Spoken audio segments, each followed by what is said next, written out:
Chance ہے کہ وہ اپنی باقی ماندہ سیاست بھی بچائیں، غلط فہمیاں بھی دور کریں، اتحادی کے طور پر سامنے آئیں۔ ایک الیکشن ہارنے کو دل پہ نہ لیں شیخ صاحب، یہ اگر میری بات سن رہے ہو، الیکشن ہارنے سے کوئی فرق نہیں پڑتا، ان کی باقی ماندہ سیاست ہے، عزت ہے، آپ کو پتہ ہے یہ بڑا شرکت بڑی اہم ہے، جی ڈی اے کی جماعتیں ہیں، چھوٹی جماعتیں ہیں، وہ بھی بلایا جا رہا ہے۔ اصل میں ان کے پاس مدرسوں کی طاقت ہے جسے تشدد سے معاملہ بچیں گے، تحریک انصاف کو سنگل آؤٹ نہیں کیا جائے گا۔ آج خان نے بہت سی چیزیں کلیئر کی، 2 نمبر لوگ جو کہا جاتا تھا رانگ نمبر پروپیگنڈا، خان نے اعتماد کا اظہار سب سے پہلے عارف علوی پہ کیا کہ کوئی ناراضگی نہیں ہے، یہ اپنی طرف سے مفاہمت کی کوشش کرتا رہا، جوڑنے کی کوشش کرتا رہا، لیکن دوسری طرف سے چونکہ کانٹا لگایا گیا تھا۔ اب یاد رکھیں جنرل باجوہ سے جو 2 ملاقاتیں خان کی ہوئی تھی وہ بھی عارف علوی نے کروائی تھی۔ جتنی کاوش آپ کو نظر آتی ہے، یہ خبریں جو آپ تک ڈیل وغیرہ کی ساری پہنچتی ہیں مفاہمت کی، عارف علوی کا بڑا اہم کردار۔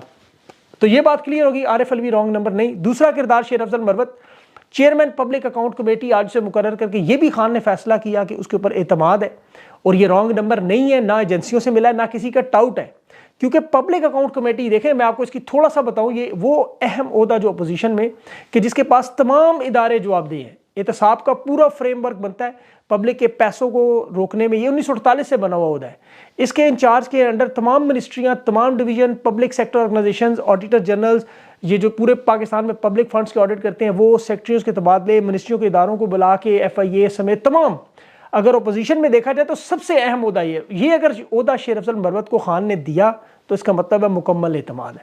تو یہ تمام افواہیں، غلط فہمیاں، پروپیگنڈا کرنے کی بجائے میرے خیال میں آپ فوکس جلسے پہ کریں۔ اور اسی طرح علی امین گنڈا پور کے بارے میں جو شہباز شریف کی ملاقات تھی جسے بڑا ناپسند کیا گیا، اب ایک وزیر اعلیٰ جو ناجائز وزیر اعظم کو تسلیم بھی نہیں کرتا، اس کی حلف برداری کی تقریب میں بھی نہیں جاتا، اس سے ملاقات کیوں کر رہا ہے؟ خان نے آج یہ بھی کلیئر کر دیا کہ وہ ایک صوبے کا وزیر اعلیٰ ہے، صوبے کے فنڈ لینے میں اس کا حق ہے، وزیر اعظم سے ملنے میں کوئی حرج نہیں، کیونکہ یہ لوگ 2 نمبر ہیں، خیبر پختونخوا کا سارا حق چھیننا چاہتے ہیں۔ تو اگر علی امین گنڈا پور اپنی ذاتی انعام میں کے پی کے لوگوں کو کہیں نقصان نہ ہو جائے، وہاں دیکھیں لنگر خانے بننے ہیں، پناہگاہیں بننی ہیں، صحت کارڈ چلانا ہے، فنڈز چاہیے۔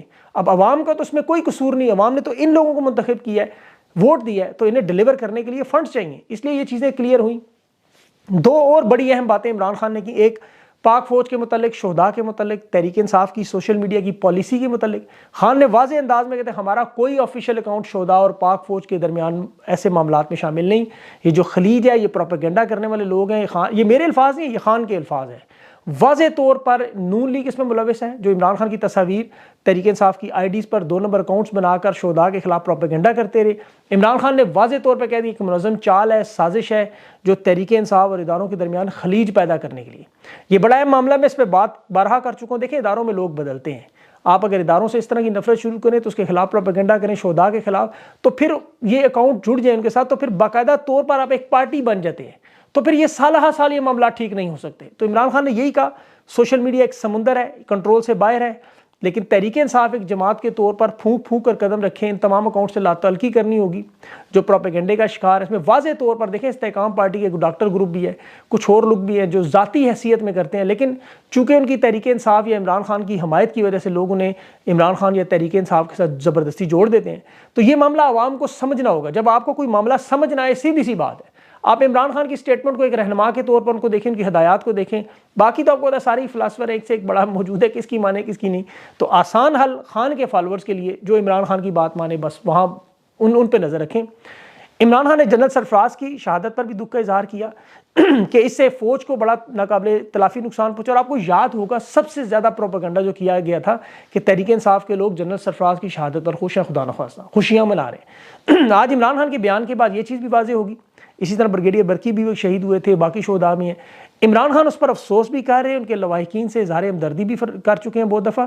اب جو اگلا اہم معاملہ وہ رہائی کے متعلق، جو سوال پورے پاکستان میں بار بار ہر جگہ پوچھا جاتا ہے خان کی رہائی کب ہوگی، تو خان نے خود بتا دیا کہ رہائی کا تعلق جو ہے وہ معیشت کے ساتھ ہے۔ میں بھی آپ کو بارہا کہہ چکا ہوں، جو پیسے آئی ایم ایف نے دیے ہیں 1.8 ارب ڈالر جو ہی ختم ہوں گے، جس میں کچھ مہینے لگیں گے، عمران خان نے بھی 5 سے 6 مہینے کا وقت اسی لیے دیا ہے۔ اس میں 1-2 تبدیلیاں ظاہر خان، ایک تو آئی ایم ایف کا سارا پیسہ ختم ہوگا، معیشت تباہ برباد کریں گے، سیاسی استحکام موجود نہیں ہوگا، اس دوران امریکہ میں حکومت بدلے گی، برطانیہ میں بھی بدلے گی، وہی آثار ہوں گے جو یوکرین اور فلسطین کی طرف سے جو آپ کو پتہ ہے ہاتھ ہٹتا جائے گا، پاکستان کی معیشت کی حالت ہوگی، عوام سڑکوں پر، خان جیل سے باہر، اور اس سارے مرحلے میں 4-5 مہینے ضرور لگیں گے۔ اب یہ خان دوبارہ لانگ مارچ کی تیاری بھی کرے گا، حکومت ختم بھی ہوگی، عدم اعتماد بھی آئے گی جو پیپلز پارٹی لے کر آئے گی. یہ بھی مزے کی بات ہو کیونکہ وہ کابینہ کا حصہ نہیں ہے. اور یہی بات عمران خان نے بھی دہرائی کہ پیپلز پارٹی اسی لیے حصہ نہیں بنی، انہیں پتہ ہے یہ سسٹم چل نہیں سکتا. تو وہ طریقے عدم اعتماد بھی لائیں گے. نون لیگ کاف لیگ کی طرح گمنامیوں میں ڈوب جائے گی. تحریک انصاف دوبارہ مرکز میں صوبوں میں حکومت بناتی ہوئی نظر آئے گی. معاف کیجیے گا، آپ لوگوں کو دیوانے کا خواب نظر آ رہا ہے، لیکن کچھ مہینے بعد یہی ویڈیو آپ کے ہر پلیٹ فارم پہ چلتی ہوئی نظر آئے گی آپ کو. اور یہ ظاہر ہے عمران خان امریکہ میں ہونے والی تبدیلی کا ذکر نہیں کر رہے، لیکن میری ذاتی رائے ہے کہ یہ معاملہ وہیں سے ٹھیک ہوگا جہاں سے خراب ہوا. اور یہ میں اپنی طرف سے نہیں کہہ رہا، یہ تجربہ ایک بار نہیں، 2 بار نہیں، 23 بار ہو چکا ہے اور ہر بار نتیجہ وہی نکلا. کسی وزیر اعظم نے وقت نہیں پورا کیا، 44 حکومتیں نگران حکومتوں سمیت جو شامل ہیں ٹوٹتی نظر آئیں. اور یاد رکھیں حکومت توڑنے میں آصف زرداری کا بہت بڑا ہاتھ ہوگا. جس طرح خان کی عدم اعتماد وہ لایا، اس کابینہ کا حصہ نہ بننے کی سب سے بڑی وجہ یہ، جب نظام نہیں چلے گا تو یہ سارا ان کے اوپر گندگی پھینک کے نکلیں گے کیونکہ معیشت ان کی کمر توڑ دے گی. اب عدالتوں کے کردار پر بھی عمران خان نے دیکھیں، وہ تو پہلے سے مایوس ہے ان کے کردار سے. اور عدلیہ ہو، الیکشن کمیشن ہو، نیب ہو، FIA، پولیس، یہ تمام ادارے، ان پر کوئی خان کو اعتماد نہیں. اور یہ سٹیٹمنٹ واضح طور پر عمران خان نے کی، جو فیصلے تو پہلے سے لکھے ہوئے نہیں ملتے ہیں، یہ عوام کو دکھانے کے لیے کارروائی کرتے ہیں. کسی جج کے اندر اتنی جرت نہیں کہ انصاف پہ فیصلہ کرے، خواہشات پہ فیصلے کرتے ہیں. لیکن سپریم کورٹ نے آج تھوڑا حیران کیا، سرپرائز دیا. لوگ سوچتے ہیں کہ ایسے ریمارکس کیسے آ گئے. یہ ایک دم نہیں آئے، 10 مہینے لگے ہیں. انسداد دہشت گردی میں معاملات ہوئے، پہلے 9 مئی کے حوالے سے، پھر ہائی کورٹ میں تاخیر کا شکار ہوئے، پھر جا کے کہیں سپریم کورٹ کی باری آئی. اور دیکھیں قانونی اعتبار سے جج پریشان ہے، کیس فارغ ہونا ہے، بوگس کیس، جھوٹا کیس ہے. اور یہ تمام معاملات جس طرح محمد بن سلمان کے دورے سے پہلے طے کیے جائیں گے، یہ بھی یاد رکھیے گا. یہ ساری چیزیں آپ کو ہوا میں ایسے اڑتی نظر آئیں گی کیونکہ معیشت چلانی ہے، سیاسی استحکام لانا ہے، تو خان کو باہر لانا ہے. یہ پتھر پہ لکیر ہے. حکومت بچانے کے لیے البتہ اتحادی ضرور کوشش کریں گے. ڈونلڈ بلوم آصف زرداری سے جو ملا، اور اس کی پتہ ایڈمنسٹریشن میں کچھ مہینے اب رہ گئے ان کے، تو وہ جانے سے پہلے کچھ معاملات حل کریں گے. افغانستان کے معاملے پر آپ لوگوں نے گہری نظر رکھنی ہے، وہاں تیزی آئے گی. گوادر میں آپ کو پتہ ہے جو اتھارٹی کمپلیکس پر حملہ ہوا، یہ اسی سلسلے کی کڑی ہے.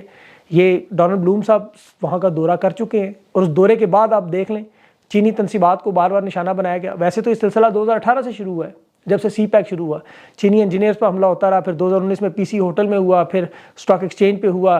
تو اس کی اگر آپ تفصیل میں جائیں تو ویسے تو 1975 میں بھی ذوالفقار علی بھٹو پر بھی اس کے کوئٹہ کے جلسے میں معاملہ شروع ہو چکا تھا، لیکن اثر شدت نواب اکبر بگٹی کے جانے کے بعد، فوجی آپریشن کے بعد ہوئی. اب بلوچستان کے معاملات انتہائی پیچیدہ ہیں. امریکی سفیر کی یہ ملاقات زرداری سے، اور یاد رکھیں زرداری وہی ہے جس نے 360 ڈرون حملے کروائے، جس کے دور میں بیسس بھی دیے. مشرف کے دور میں بھی یہ معاملہ تھا. تو یہ اسی کا تسلسل ہے. شہباز شریف جو مل رہا ہے برطانوی سفیر سے، جین میریئر سے، اس کا کردار بھی میں آپ کو بارہا بتا چکا ہوں. انٹرنیشنل لیول پر یوکرین اور فلسطین کے معاملات میں پاکستان کا تعاون، اور سب سے بڑھ کر افغانستان کے ساتھ معاملہ، یہ تمام چین جو جڑی ہوئی ہے. اور آصف زرداری اور شہباز شریف جانتے ہیں کہ ان کی حکومت نہیں چل سکتی جب تک یہ کسی جنگ کا حصہ نہ بنے. تو آنے والے دور میں امریکہ کی یہ پالیسی تو بدلے گی. آج سینٹ میں ڈونلڈ لو کے بارے میں جو ہیئرنگ ہے، دیکھیں اس میں بہت ساری چیزیں سامنے آ رہی ہیں. اس میں میں کوشش کروں گا کہ ابھی جو لوگ وہاں سینٹ کی ہیئرنگ میں موجود تھے یا جن کے پاس مکمل معلومات ہے وہاں پہ، ان کے انٹرویو میں آپ کے سامنے بہت سارے سوالات رکھوں.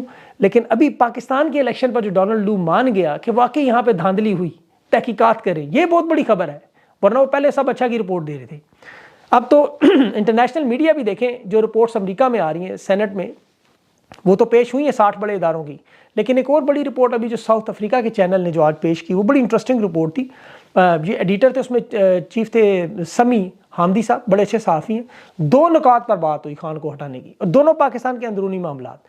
بیرونی معاملات تو میں نے آپ کو بتائے ہیں، جو سائفر کا معاملہ یا بائیڈن کا معاملہ یا ایبسولوٹلی ناٹ سمیت افغانستان، عرب ریاستوں کے، وہ میں آپ کو بارہا بتا چکا ہوں. لیکن یہ 2 معاملات جو اوورسیز پاکستانیوں کو ووٹ نہ دینے کا، جس میں 90% اوورسیز پاکستانی، آپ کو پتا ہے خان کے حمایتی ہیں، پوری دنیا نے دیکھ لی ہے، اس میں کوئی دوسری رائے نہیں. اور اوورسیز پاکستانیوں کو ووٹ کے حق سے محروم کرنے کے لیے خان کو راستے سے ہٹایا گیا.